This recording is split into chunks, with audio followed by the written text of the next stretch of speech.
The purpose of this video is to help pitchers and hitters see what it takes to control the battles between themselves and consequently win those battles. It will show how pitchers control at-bats and get batters out with good pitches, and how batters get themselves out by swinging at bad pitches. It also shows how batters can take over the control of the at-bat by swinging at and hitting the pitcher's mistakes. To demonstrate this, we're going to analyze 6 at-bats from the 2014 Major League Baseball playoffs. These at-bats include Buster Posey from the Giants, Matt Carpenter, Jon Jay, and Matt Holliday from the Cardinals, and Salvador Perez from the Kansas City Royals. First, let's look at 2 at-bats from Buster Posey. Posey bats third for the Giants. He's their best hitter, their best home run hitter. In both at-bats, the Cardinal pitchers are throwing him nothing but outside. They're not trying to make a bunch of different pitches. They're trying to make one pitch perfect. In the first at-bat, the pitcher is erratic and does not take control of the at-bat. Posey finally takes control because of it. In the second at-bat, the pitcher has total control and Posey has no chance. In addition, in the first at-bat, first base is open with 2 outs. There should be no critical hits when first base is open because if you fall behind an account, you can pitch around the batter, and in this case, you can pitch around 2 batters. Let's take a look. Giants. Sac fly, his first time up for his first RBI of this series. First pitch is supposed to be outside. It goes over the plate a little bit high, and Posey just misses it. The second pitch is also supposed to be outside. It misses over the plate and high. 2 bad pitches in a row. Breaking ball misses, ball 2. Third pitch outside. The count's now 2-1. The Giants leader at the plate. Finally a good pitch where it's supposed to go, and Posey barely fouls it. 2-2. The 2-2 pitch is a pretty good pitch off the plate, which the catcher should have tried to frame a little better. Posey doesn't panic and go after it because he doesn't feel any pressure from accurate pitches in this at-bat. Miller wanted the fastball. The 3-2 pitch is not that bad, but it needs to be outside more. Remember, first base is open. Posey comes around it too early. You see the sign from the catcher? He wants it outside. But again, the pitch misses badly up and over the plate, and Posey singles to left field. Now let's look at another at-bat by Posey. In this at-bat, the pitcher is sharp. He throws a first pitch strike low and outside on the corner and continues to hit that spot or barely miss. Posey has nothing to hit and finally panics with 2 strikes, swinging at the same pitch he let go in the previous at-bat. I mean, he came storming down those steps. First pitch is perfect, outside corner at the knee, strike 1. In that 3-run Second pitch just missed outside. 2 out. Third pitch perfect. Fourth pitch perfect, just off the plate, and Posey can't resist. That's the same pitch he let go in the first at-bat with 2 strikes, but he panicked this time because of the pitcher's accuracy. So now let's compare those 2 at-bats. In both at-bats, they're trying to throw nothing but outside to Posey.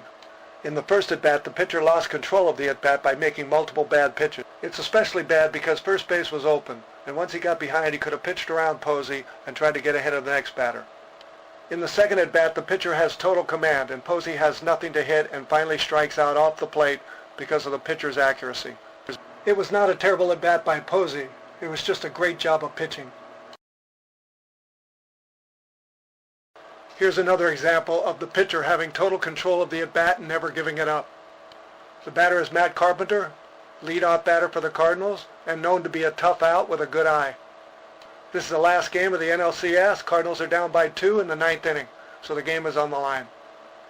Pettit is the pitcher. He throws outside every pitch, never misses over the plate, and makes a perfect 3-2 fastball on the outside corner to strike him out. Carpenter got nothing good to hit. He scored on the RBI hit by Adams. Giants tied in the first. Cardinals back out in front in the second. Got 2 in the third, led 4-1. The Giants. And as you can see, he throws the first pitch strike on the corner. Petit's a fascinating pitcher. He makes the second lowest salary of any Giants pitcher. But in this inning, he's money. Watch, learn from, and appreciate this entire at-bat. You've always heard the term a heavy ball. That's the way it seems like he throws a ball. It just kind of, when you hit it, it goes, ugh. That's a beautiful changeup on the outside corner at the knees for strike 2. The Giants here in the 4th. A 3 by Vogelsong, a struggle, 4 runs, 7 hits.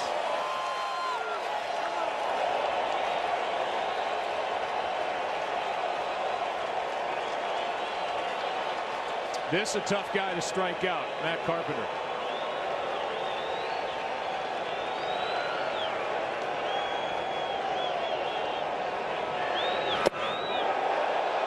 Just up and away, ball 1. And that's why he's so tough to put away. Such command of the strike zone. Borderline pitch right here. The 0-2 pitch is perfect. Maybe a little high, but he doesn't get the call. We're going to at least try to get a piece of that. The discipline much to the Giants crowd chagrin. That Carpenter's a guy you have to get out in the strike zone.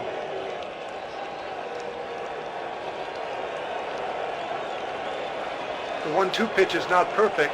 Look how far the catcher moved out after trying to decoy the batter. But he doesn't miss over the plate. It's almost 2-2.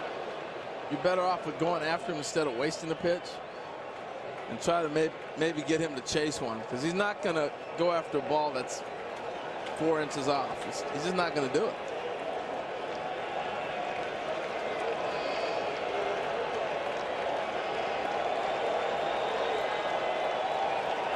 See Buster right there saying, give me a shake, make him think.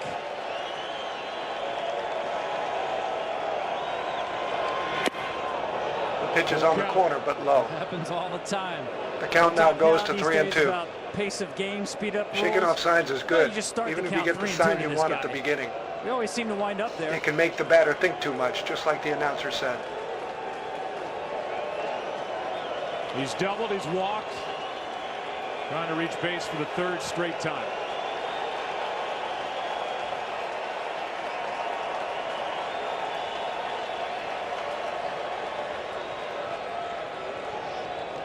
When you watch guys play in the postseason, you start to become familiar with them. Matt Carpenter. You can see that Pettit's making the batter think again, and he really wants the outside corner fastball.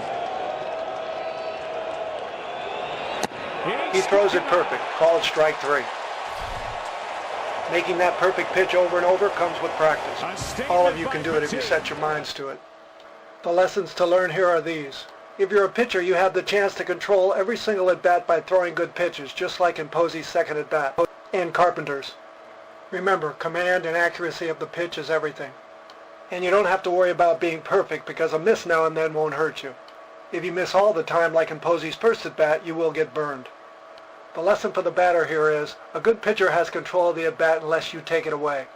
You take it away by knowing the strike zone, letting borderline and bad pitches go, and hitting the ones that come over the plate.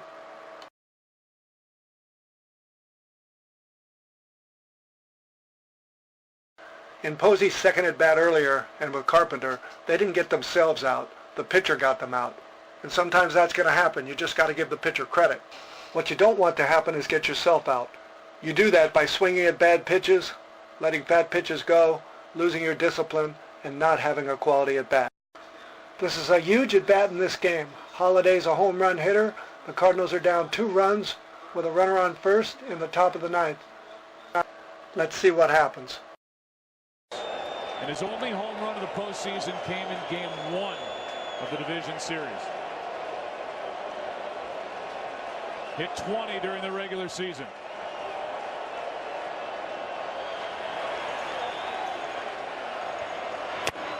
First pitch is aimed to the inside corner, but it goes way too far inside. Holiday's now in the driver's seat. Ball 1. Strike 1. This pitch is the key to this at-bat. He swings at a low changeup instead of having a 2-0 fat hitter's count. Instead, it's 1-1.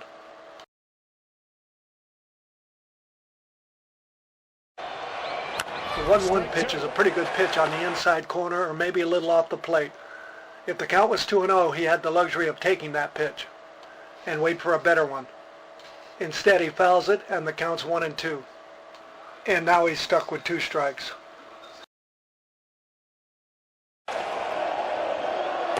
After throwing all the fastballs in this at-bat, they throw the 1-2 pitch on the outside corner. It's a pretty good pitch, but it looks like it tails back over the plate. It appears that Holliday is fooled because he's expecting something else. Big mistake. You can't think. You got to expect and swing at that pitch, especially with 2 strikes.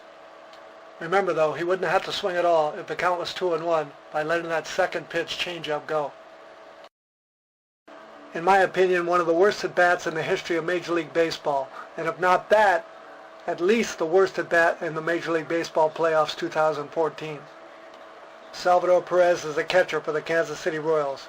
He's up in the bottom of the 9th inning, 2 outs, tying run at third base, 7th game of the 2014 World Series.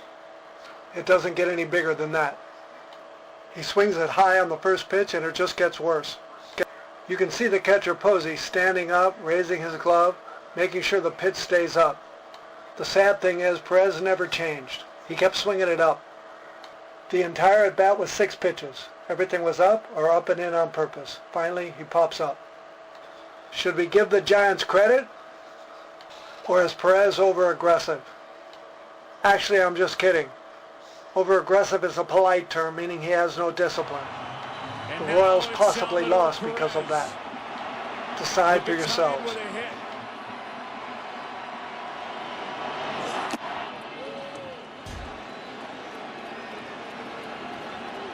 For the Royals all year, with a chance to tie it. Able to lay off 1 ball, 1 strike.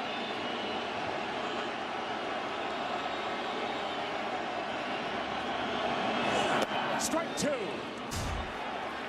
He continues to climb the ladder for his out pitch. 2.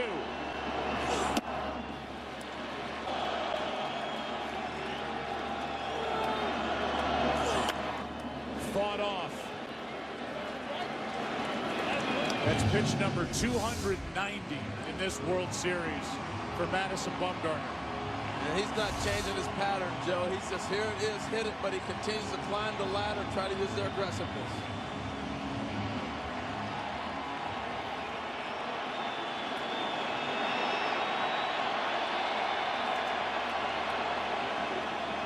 Salvador Perez, the 2-2. Give Bumgarner credit. He threw high and up, but never over the plate. Sandoval. But that's no excuse for Salvador. The lessons for batter to learn here are simple. Don't get yourself out. You must force the pitcher to throw it in the zone. Holliday saw 4 pitches, 2 balls and 2 borderline pitches. Perez saw 6, all balls. Between the 2 of them, they saw 10 pitches and not a single fat strike. They made it easy on the pitcher by swinging at bad ones and put all the pressure on themselves by having to hit with 2 strikes. Both of these batters had a chance to be the hero with the game on the line. Instead, they let their teams down because they didn't have the discipline to get a good pitch to hit and got themselves out because of it. The lesson for a pitcher is, if a batter's going to chase, keep feeding it. Oh, and I forgot. Accuracy, accuracy, accuracy.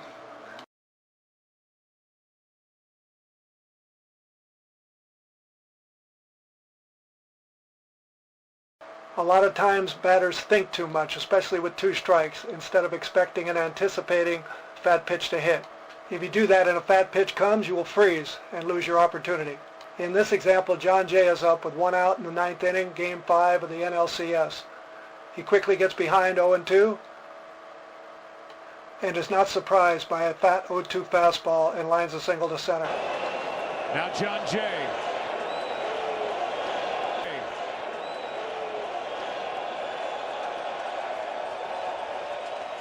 Hitless tonight with 2 walks.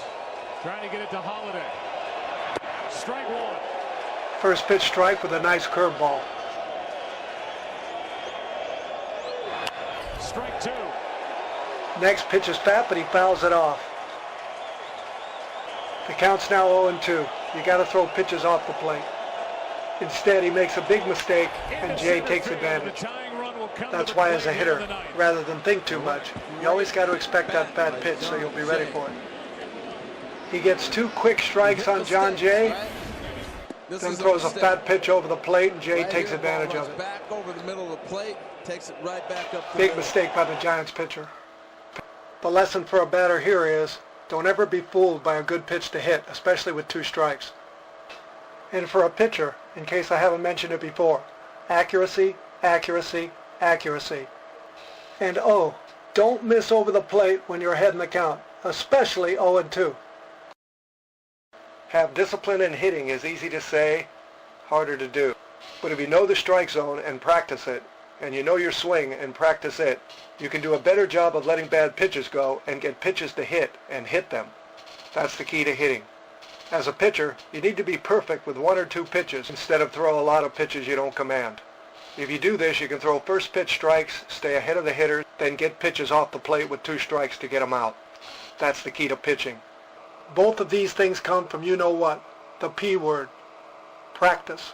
Then maybe one day we can all be a part of something like this.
For them tonight. It's a ground ball to the right side, steered by Phillips, flips to Eckersley. Yes, he's there in time, and the A's are the world champions. Oakland third baseman, and Myers bringing it. And the pitch is hit in the air. Foul, off first. Bensinger backing and calling. And the 1990 World Championship belongs to the Cincinnati Reds. As you might expect, they pile out of the dugout. Pena in a jam. The Twins are going to win the World Series. The Twins have won it. It's a base hit. It's a 1-0 10-inning victory. Kimball. Nixon bunts. Kimball on it. Throws to first. For the first time in history, the World Championship banner will fly north of the border. The Toronto Blue Jays are baseball's best in 1992. A pitch on the way, a swing and a belt. Left field, way back. Blue Jays win it. The Blue Jays are World Series champions as Joe Carter hits a 3-run home run in the 9th inning, and the Blue Jays have repeated as World Series champions. Another chance to the left side. Hayes waits. The Yankees are champions of baseball. Away from third. The 0-1 pitch. A liner off Nagy's glove into center field. The Florida Marlins have won the World Series. The starter of tonight's game is Sweeney, grounds to third. Brocious fittingly with a throw, and the Yankees have done it again. Number 24. They are the world champions of baseball in 1998. And Rivera cool as a cucumber. The 1-0. Swung on, hit in the air to left center. Bernie trots over. Curtis is there. Curtis makes the catch. Ball game over. World Series over. Yankees win. The Yankees win. Gets into one to center. Back is Brian Williams. A three-pitch. The New York Yankees. For the third time in a row, fourth time in 5 years, and 26th time in franchise history, they are the world champions. Gonzalez digs in at the plate. And a little scooper. Base hit! Diamondbacks win! They're the world champions! Gonzalez did it! Down and in. Driven into right center field. Erstad says he has it. The Angels, world champions. Trying to win it all again. Posada, slow roller right side. Beckett picks it up, tags Posada, and the Florida Marlins are world champions. Back to full. Red Sox fans have longed to hear it. The Boston Red Sox are world champions. He brings it home. In. Swing and a miss. The Cardinals are world champions for 2006 as Wainwright greets the catcher. Game over, series over, and the Red Sox are world champs again.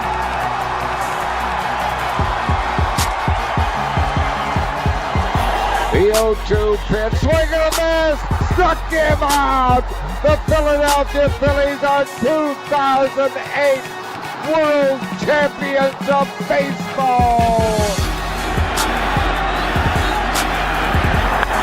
To the second baseman, Cano. The Yankees are back on top. World champions for the 27th time. Here it is. Struck him out. And for the first time since 1954, the Giants are world champions.